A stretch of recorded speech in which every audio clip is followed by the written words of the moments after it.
Bahkan kopi sasetnya bapak-bapak itu sekarang sudah pakai aspartam. Makanya bapaknya marah-marah terus. Ada hubungan gak? Pasti ada lah.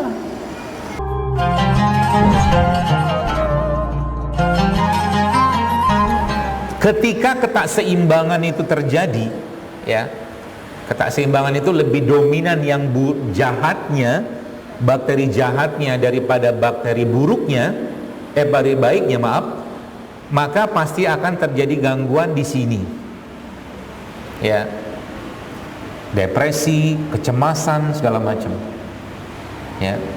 Makanya cara paling gampang nyetop dia. Jadi kalau saya ditanya, apa cara paling mudah untuk memulai hidup sehat? Jawaban saya apa? Puasa. Puasa. Kenapa puasa? Karena puasa ngeblok semua, ya, sinyal-sinyal tadi itu, ya, sinyal-sinyal tadi diblok sama dia. Karena nggak ada itu kan, nggak ada bahan bakarnya bakteri tadi kan. Ini dikendalikan dengan cara apa? Kita disunahkan. Kata Nabi SAW bahwa Allah tidak butuh kuasa orang-orang yang masih bohong, ngadu domba, memaki seperti itu. Maka ini terjaga. Ini terjaga kenapa? Nggak ada makanan masuk. Ini terjaga apa? Ini nggak ada ngomong. Ini ngelihatnya yang benar-benar aja. Ini ngelihat atau mendengar yang benar-benar aja. Maka ini ya benar, ini ya benar. Maka dalam Islam sebenarnya detoksifikasi yang paling bagus itu adalah puasa. Puasa itu ngedetoks apa sebenarnya? Ngedetoks perut atau pencernaan, dan ngedetoks ini, dan ngedetoks hati. Ya, jadi dia sebenarnya aksisnya itu bukan 2 tapi 3. Ini sama ini. Pengendalinya ini, hati kita. Ya, hati itu bukan liver ya, kolbu. Ya, maka semakin terjaga ini, semakin terjaga si kolbu ini, maka akan semakin terjaga ininya, semakin terjaga ininya. Itu sebabnya lihat. Orang-orang yang menjaga hatinya, orang-orang yang menjaga imannya, maka lisannya pasti baik, tidak mungkin buruk. Yang pertama, orang-orang yang terjaga hatinya, orang-orang yang terjaga imannya, maka makanannya pasti baik. Kalau sudah makanannya baik, kayak kita sering dengar bahasa good food is good mood itu, sebenarnya, ya. Nah, apa yang menyebabkan si bakteri itu terganggu, Bapak Ibu sekalian?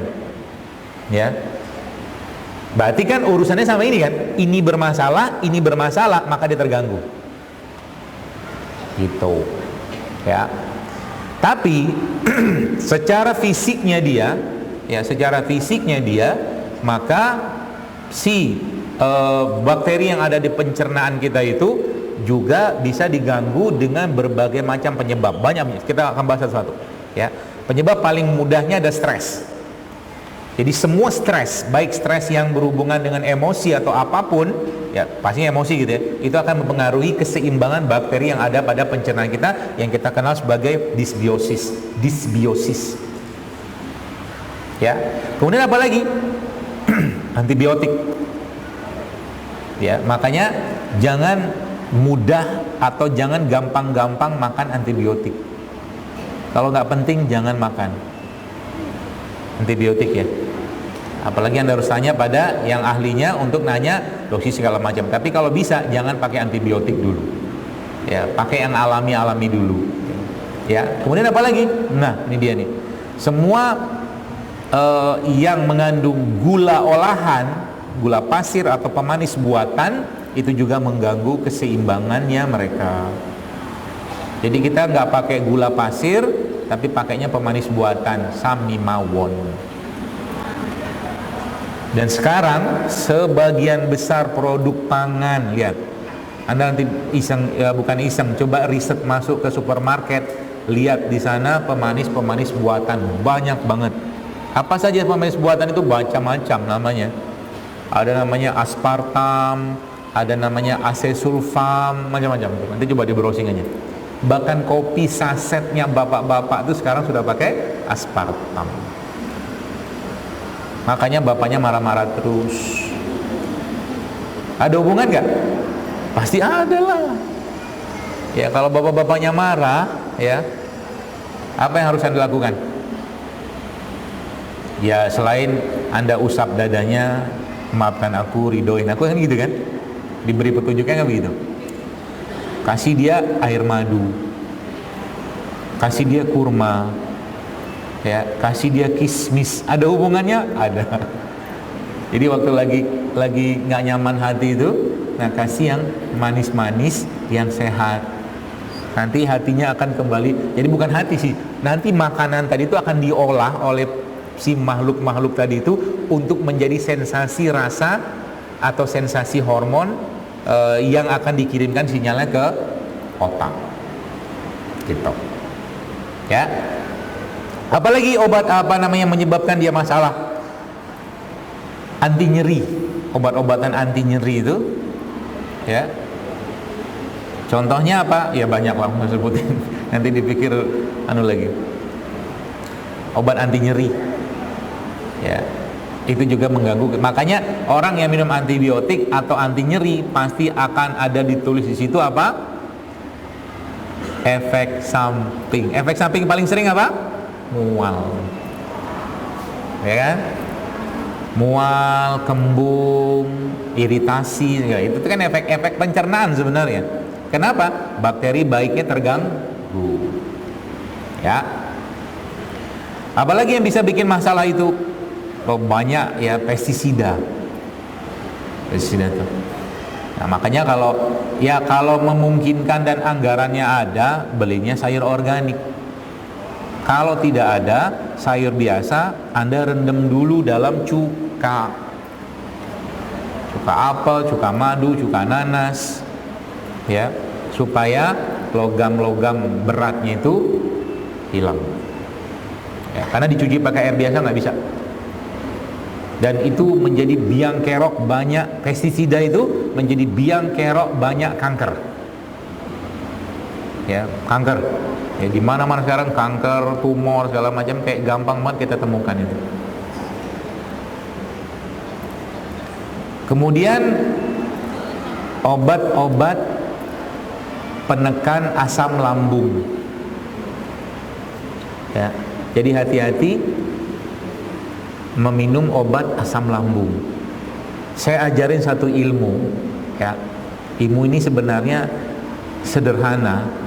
Tapi kalau Anda paham ini, maka Anda akan mulai memahami diri Anda. Ya, catat ya. Langsung siap catatan. Ntar, Pak gurunya minum dulu.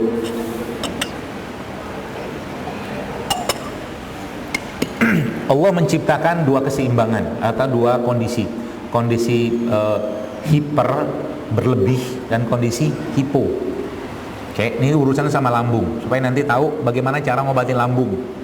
Karena penyakit lambung ini sekarang merajalela di mana-mana. Oke, ada orang yang ada hiper, ada hipo, tengahnya ada seimbang, gitu ya. Ada hiper, ada hipo, tengahnya ada seimbang.